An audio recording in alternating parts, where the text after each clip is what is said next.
Hello and welcome back. This is part 2 of the Week 11 lecture. So now let's move to the Encantadas, probably my favorite work by Melville. He's writing about the islands now known as the Galapagos Islands, using a different term for a place that most of us are at least somewhat familiar with. We know that Darwin visited and wrote about his experiences as well. So in some ways, this is a work of travel literature, which was a very recognizable and popular genre back in the mid-19th century, and I would argue that it still is a pretty popular genre even today. So I hope you guys have a chance to read all 10 of the sketches. Taken all together, they're about 50 pages, so not quite as long as Benito Cereno. I think we should be able to read both in a single week, although I know it's a challenge with Melville because he does not exactly lend himself to fast reading. But hopefully you'll be able to get through all 10 sketches because they really work as one sort of unified text. Even though each sketch is a little bit different, we have little mini narratives being told in each one. They can all kind of stand alone. They also work together to express some of Melville's larger meaning. And we can also detect a sort of pattern or a sequence or a sort of process that's playing out over the course of these sketches. So we start in very much a travel narrative, travel literature mode. It seems like Melville's narrator wants to explain this very unique geographical location to us, right? And that's what travel literature often did, right? It presents a sort of exotic location and it gives readers some information about that location, but often, because we like narrative, that information will be presented in the form of a narrative. So we'll have, our narrator traveling, experiencing different things, and relating those experiences to the readers, and in the process, while that narrative is unfolding, the readers can learn about the flora and the fauna and the local cuisine and all the different cultural aspects of these exotic places being described. So that's very much what travel literature was supposed to do. And that's what Melville starts out doing. In the early sketches, that's what he's doing.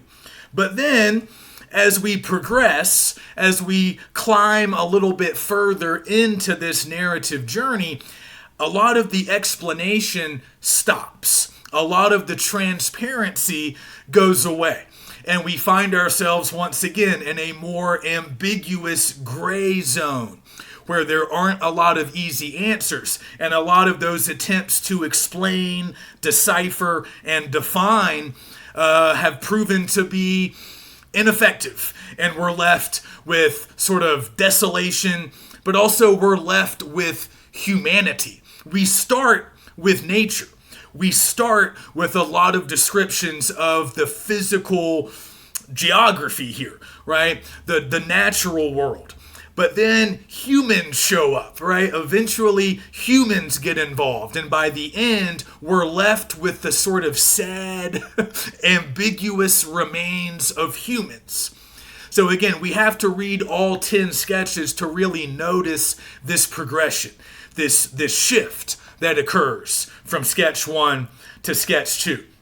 But again, just recognize that travel literature was popular then, and just a couple of titles that were circulating around the same time period. There was a very important book that definitely influenced Melville called 2 Years Before the Mast. That came out in 1840, written by this guy, Richard Henry Dana. And it was all about his experiences at sea, his experiences as a sailor. But again, it worked as travel literature because he's talking about all the different places he visited, all of these different experiences that he had, and people really liked the book. Also, Margaret Fuller, who was kind of a member of the Transcendental movement that we'll be talking about a little bit more next week, she wrote a famous work of travel literature called Summer on the Lakes in 1844.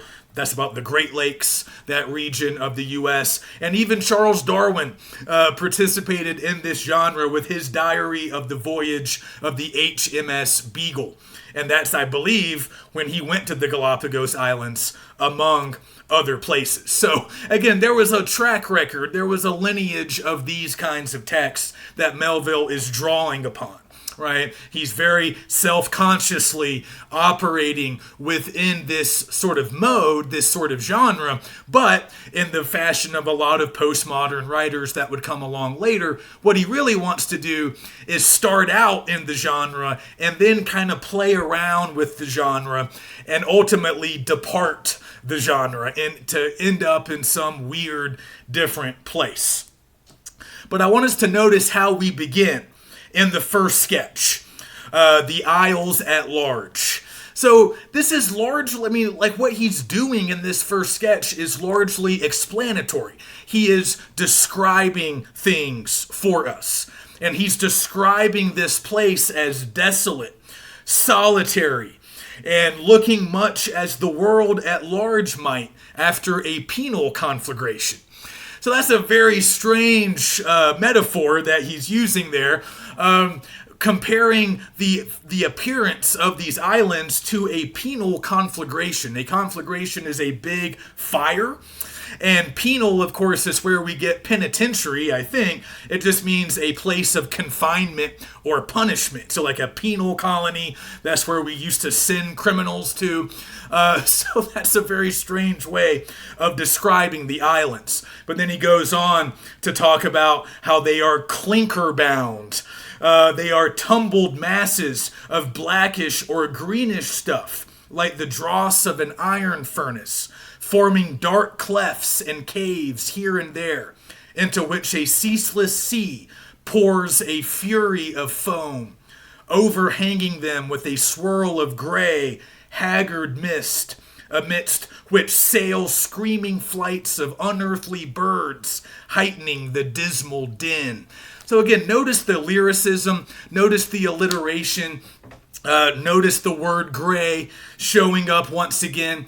But a lot of critics describe a lot of the descriptions here as almost apocalyptic.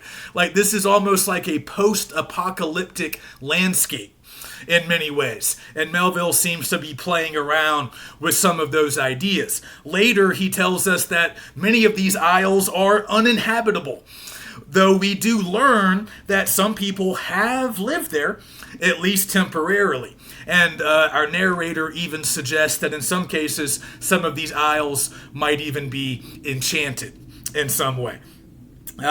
So again, he's making these places, these islands seem very strange, almost unearthly, like otherworldly, right? Places that are going to strike readers as peculiar, bizarre, a little bit frightening, maybe not quite fit for human habitation, but also very interesting and unique.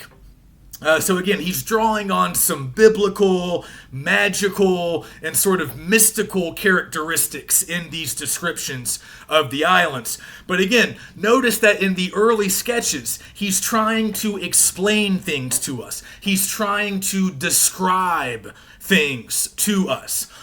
In his typical sort of weird way, but that is the larger purpose. Much like travel literature would do, he's explaining, he's describing, he's trying to paint a clear picture.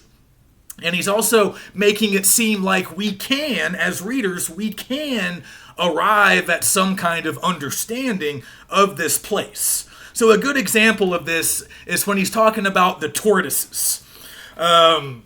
Let me find this passage in my edition. So this is in the second sketch.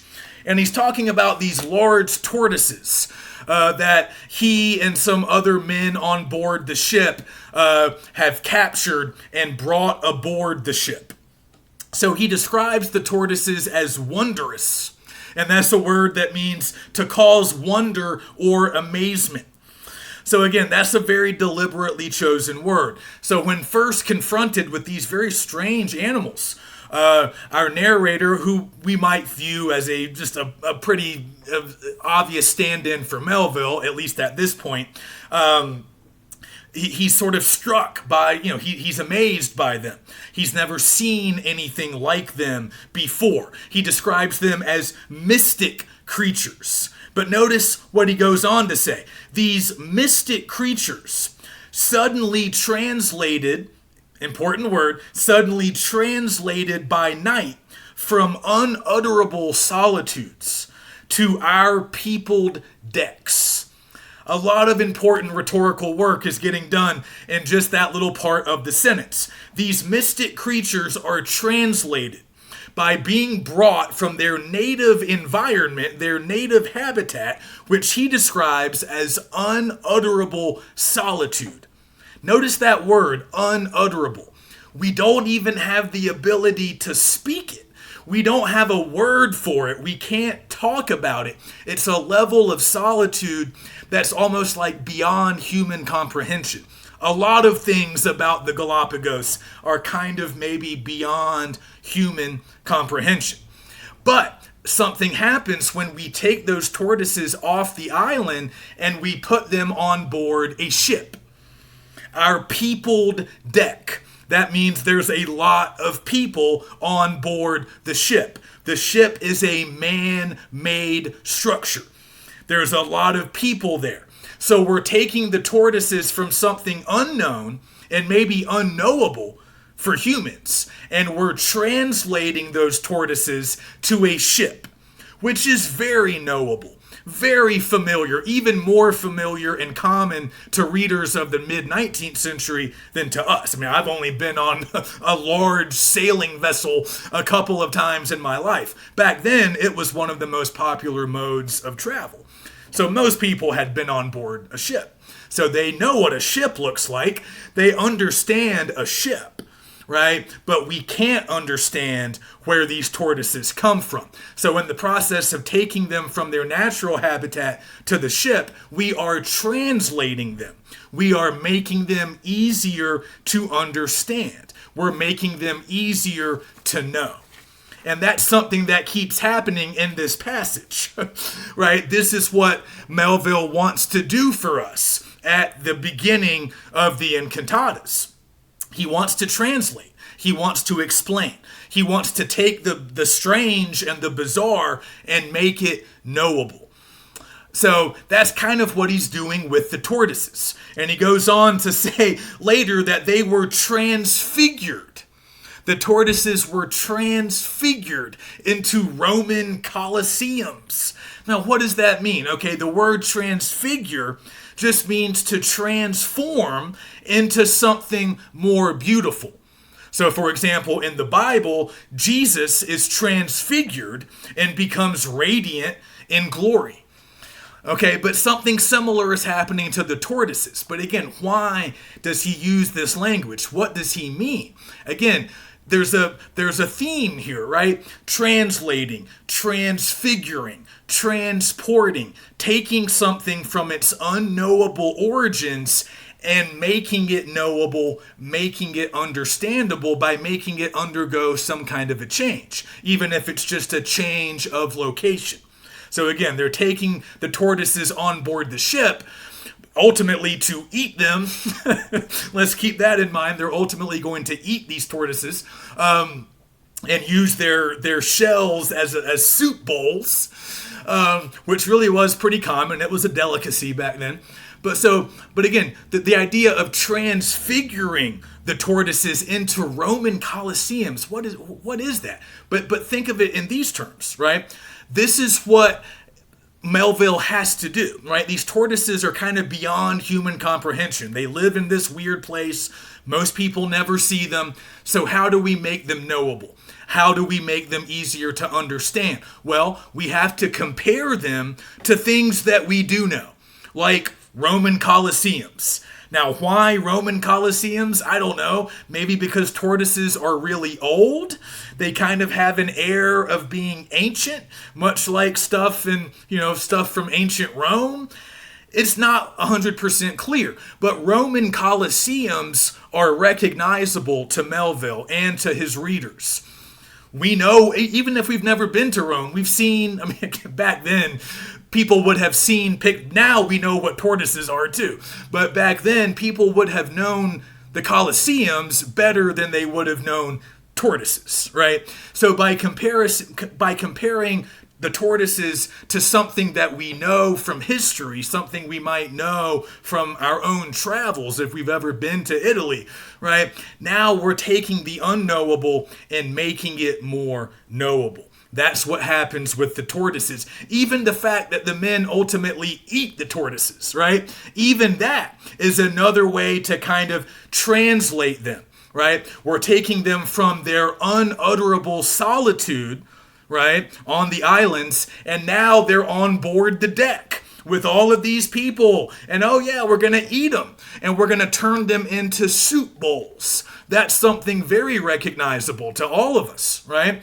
So we're taking the unknowable and translating them or explaining them, comparing them. Some way we're making them knowable, and that's what Melville wants to do.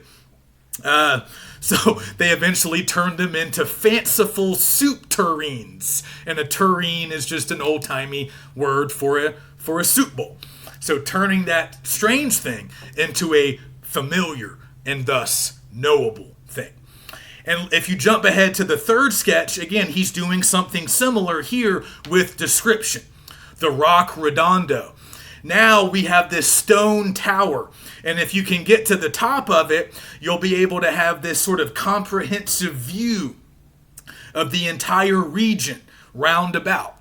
So again, this idea of knowability. If we can get to the top of this tower, we're going to acquire knowledge. We're going to be able to see all of our surroundings. And the implication is by seeing it, we'll be able to better understand it. Right? So we're going to learn about the geography. We can learn about natural history. We can learn about all of the birds and all of the other native animal species, right? So again, this motif of knowability, it keeps popping up in the early sketches. But in the third sketch, the narrator warns us, and again, this is Melville being kind of meta, being kind of playful.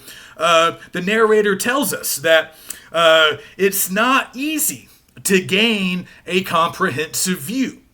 He says, but ropes now, and let us ascend, yet soft. This is not so easy.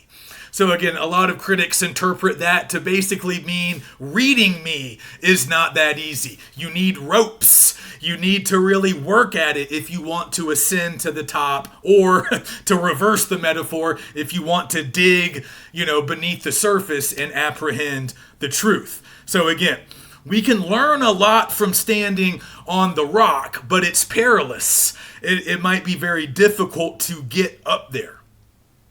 And that could also, represent our own experiences as readers.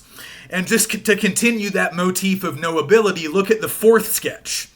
In the fourth sketch, Melville even provides a chart consisting of estimates of the local wildlife. And that chart is meant to be funny. Like, he's not really being serious about that. But again, he's kind of making fun of travel narratives, like typical travel literature, which would have included stuff like that. They would have included this sort of comprehensive attempt to make these exotic places knowable. And at first, we think Melville's doing something similar, but eventually we learn that he's actually telling us that in some cases, in certain situations, we cannot know. We cannot actually get to the truth. We cannot find the words. We cannot find the true nature of things. Sometimes that search proves fruitless, but early on, we at least get the idea that it's possible. It's going to be hard, but he is trying to translate things, explain things, define certain things for readers. But as we move on, that really stops. By the eighth sketch, in particular, Norfolk Isle and the Cholo Widow, the whole language of translation and knowability, it's really dropped away. It's fallen apart. And Melville, by this point, or his narrator, if you want to think of them as two separate entities, they can no longer communicate sort of basic truths to us. And we see that in the 8th sketch. He's talking about unnamed events, the strangest trials of humanity, nameless misery. At one point he says it might be libelous to speak some truths. He doesn't reveal certain things in that narrative. The narrator seems to claim that he cannot. He is unable to reveal certain truths, to repeat certain things that happened. These are things perhaps beyond the power of human language. Perhaps they are beyond the power of human comprehension. And this kind of continues as we get towards the end. In the 9th sketch, the hermit Oberlus, which one critic, I've always remembered this, one critic refers to this as a sort of demented version of Robinson Crusoe, which I think is a really good way of looking at it. At first, this kind of seems like a pretty straightforward narrative. And there's some weird events taking place, but it seems to be presented in a pretty straightforward fashion. But pay attention to the author's note at the end. He's calling attention in that author's note, which again, we're often tempted to just gloss over it, but be sure to read it, because Melville is calling attention to the changes that he's made from his source text. And by doing that, he's calling into question the veracity of the entire tale. So again, this is Melville being playful.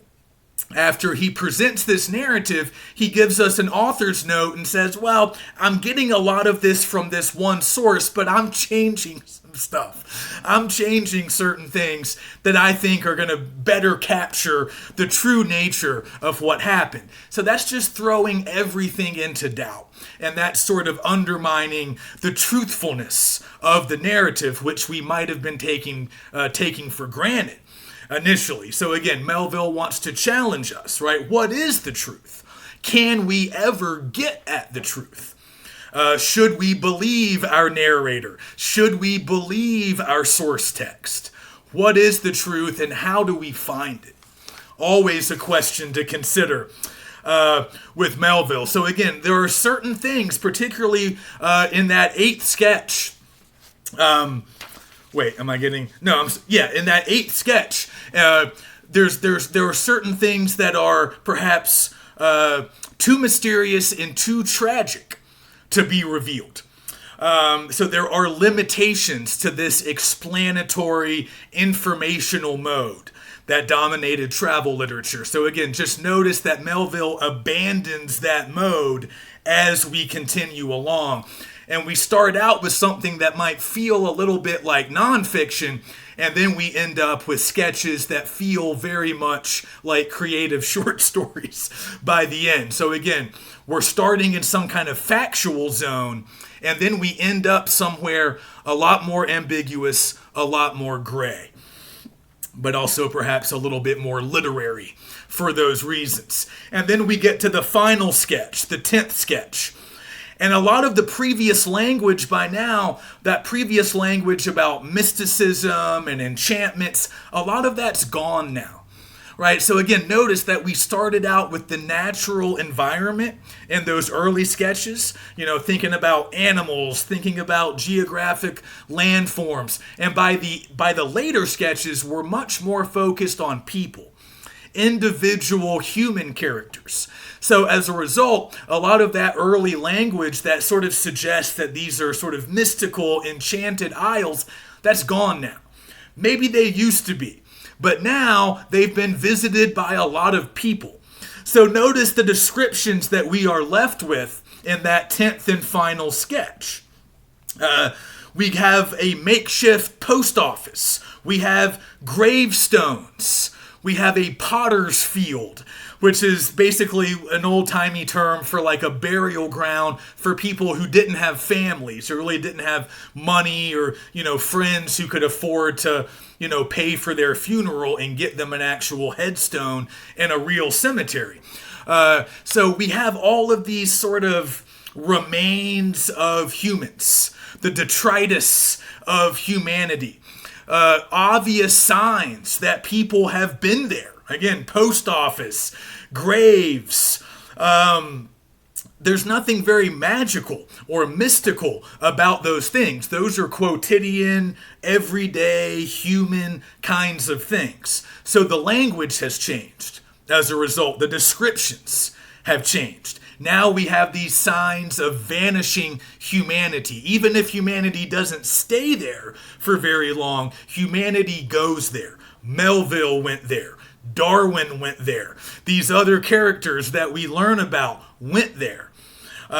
They did things there. They lived there for certain periods of time. So there's a clear consequence to all of that. There's a clear result. After humans arrive, things change, right? Things change. The natural world gets taken over to at least some extent by the human world. So again, he starts with those physical descriptions of places, and then he ends with the sad remnants of humanity. So that's probably a good place for us to end, just because the part one was so long. I'll go easy on you guys here in part two. But please try to read both texts, both Benito Cereno and the Encantadas. Even if you don't particularly enjoy Melville, he's important enough to make it worth your while. Get through this and try to, understand his larger meaning, whatever it may be. Again, we can have a really robust debate about basically any Melville text. One of my I forgot to mention one of his best novels that he did later in his career called The Confidence Man, which was all about a con man who traveled on Mississippi steamboats swindling people. A lot of critics claim that book's kind of relevant today, right? We have a lot of confident schemes going on today. A lot of people getting exploited. A lot of people taking advantage. So Melville's ambiguous, but there's always stuff that we can relate to. There's always stuff that seems relevant to the modern world because, again, he was so innovative and ahead of his time. But because he deals in those gray areas, we can always have fun debates about what he means, what's really going on, because there's a lot of room for interpretation. Okay, so that's it for this week. Next week, we're going to read Leaves of Grass and a little bit from Emerson, just one selection from Ralph Waldo Emerson, so we can talk a little bit about the larger transcendentalist movement.